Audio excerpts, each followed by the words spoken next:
A gente começa a semana com um embate envolvendo duas instituições da nossa República, o Ministério Público e o Supremo Tribunal Federal.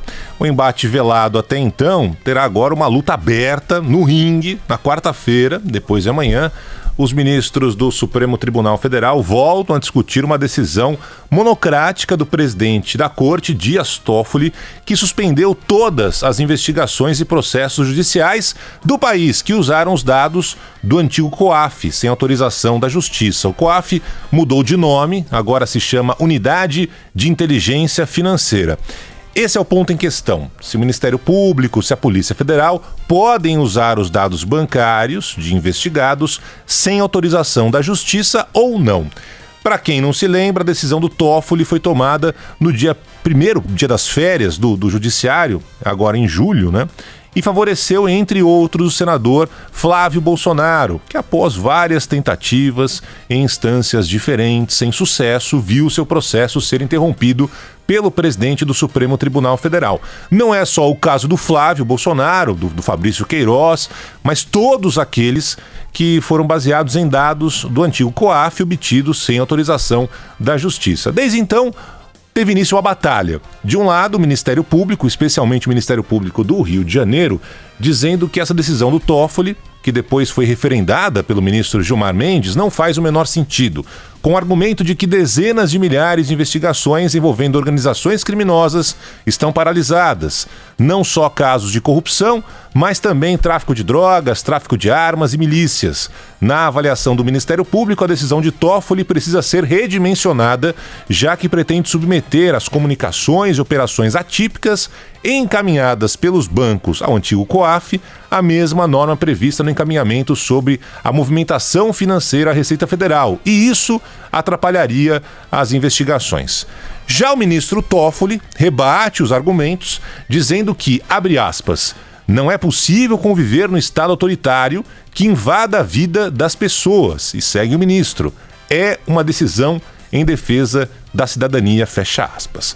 Só que na semana passada, essa treta aí envolvendo o Ministério Público e o Supremo Tribunal Federal ganhou um novo capítulo com a descoberta da Folha de São Paulo de que o todo-poderoso presidente do Supremo, Dias Toffoli, teria acesso a um banco com os dados bancários e fiscais sigilosos de 600 mil pessoas e empresas, ou seja, se o Toffoli já é poderoso por ser presidente do Supremo Tribunal Federal, por ter em mãos agora um banco de dados que ele mesmo proibiu o acesso do Ministério Público, da Polícia Federal, para eventualmente invadir a vida das pessoas com esse argumento, né? Toffoli agora virou o Thanos, né, dos Vingadores, virou um cara poderosíssimo, ganhou ares de super-herói ou de vilão. Toffoli garantiu que não viu nada nesses dados, mas não deixou claro por que teria pedido o acesso a todas essas informações. Por que será que o Toffoli pediu e conseguiu esses dados relacionados ao histórico bancário dos últimos 3 anos, do COAF, né, e da Receita Federal? Qual o interesse dele em saber quanto e onde essas 600 mil pessoas, empresas, usaram esse dinheiro? Toffoli só mandou dizer que não comenta processos sigilosos e ponto final. Quando foi diretamente questionado, e aí está esse embate envolvendo essas duas instituições da República, né, pelo procurador-geral Augusto Aras, que pediu para que o Toffoli revogasse essa determinação em que ele teve acesso aos dados sigilosos, o presidente do Supremo deu de ombros, ignorou a sugestão de Aras, ou pedido de Aras. Enquanto o Supremo e o Ministério Público seguem travando essa luta, essa briga de poder, essa queda de braços, do lado de cá do balcão, a pergunta que fica é: vão de novo dar um jeitinho para favorecer os já muito favorecidos? Os Flávios, os Queiroz, os Piscianes da vida vão novamente ser beneficiados pela tal letra fria da lei? Apesar de todas as movimentações financeiras, rachadinhas, apartamentos com valorização extraordinárias, né? Cheque para a primeira-dama, que ninguém até agora conseguiu explicar, tudo isso vai ser deixado de lado? De novo? Agora, por causa dessa briga sobre ter acesso aos dados bancários que chamaram a atenção do antigo COAF, né? E mais, até agora não houve nenhuma explicação convincente, nada no caso Queiroz, no caso Flávio Bolsonaro, no caso dos outros deputados da Assembleia Legislativa do Rio de Janeiro, que tiveram até, esse é um detalhe que me chama a atenção, O caso do Queiroz e do Flávio Bolsonaro é um. Outros tantos tiveram movimentações bem maiores, identificadas ali no COAF. Nada. E aí, vão jogar todas essas investigações no lixo? A Carolina Brígido, no Globo, diz que os ministros que foram ouvidos ali pelo jornal apostam que na decisão dessa semana no Supremo Tribunal Federal, a maioria vai decidir pela restrição do compartilhamento de dados financeiros para investigação. A ideia é condicionar o uso de informações da Receita e do antigo COAF à autorização judicial. Ou seja, querem usar os dados, precisam pedir para a Justiça, Polícia Federal, o Ministério Público. Mas o que se tentaria costurar agora, se isso for possível, seria uma saída para não anular aquelas investigações que já estão em curso. A alternativa seria exigir uma decisão da Justiça para compartilhamentos futuros, ok? Sobre os processos que já estão em andamento, permitir que sejam validadas se passarem pelo crivo de um juiz, ou seja, de qualquer forma, a Justiça teria de validar.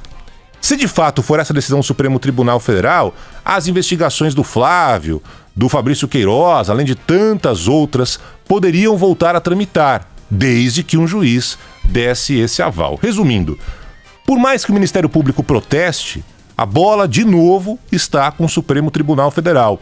Se na semana retrasada uma decisão do Supremo agradou aqueles que gritavam Lula livre e o ex-presidente está solto, agora os ministros do Supremo podem bater o martelo e dar um fim de vez às investigações que recaem sobre o filho do presidente Bolsonaro, 01.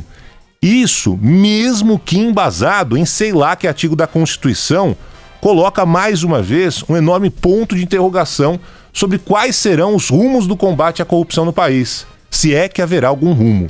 Por exemplo, todos os juristas que a gente ouviu, especialistas e outros istas, eram unânimes em dizer que a decisão do Supremo Tribunal Federal, aquela da segunda instância, não chegaria a atingir presos como Sérgio Cabral, ex-governador do Rio de Janeiro, como Eduardo Cunha, ex-presidente da Câmara Federal, porque além da condenação, daquela história em segunda instância, que já tinham sido condenados, tinham também mandados de prisão preventiva, Então, se você conversar com todo mundo, vai ser uma liberação geral. Não vai ser uma liberação geral, mas o Lula vai sair, o Dirceu já saiu.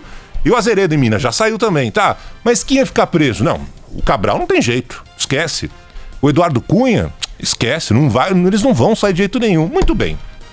O senhor Eduardo Cunha, ex-presidente da Câmara, um dos maiores larápios desse país, pode ser o próximo a sair da prisão. Informa o Guilherme Amado na época que os advogados de Cunha já derrubaram 2 prisões preventivas. Só falta mais uma na Justiça de Brasília para que o ex-presidente da Câmara possa sair da cadeia, incluindo aí a possibilidade que tudo isso ocorra antes do Natal. Imagina que espetáculo, Eduardo Cunha fechando esse ano de 2019, celebrando a impunidade, deixando a prisão, passando o Natal na sua linda mansão na Barra da Tijuca. Aí com certeza você vai chegar a uma conclusão.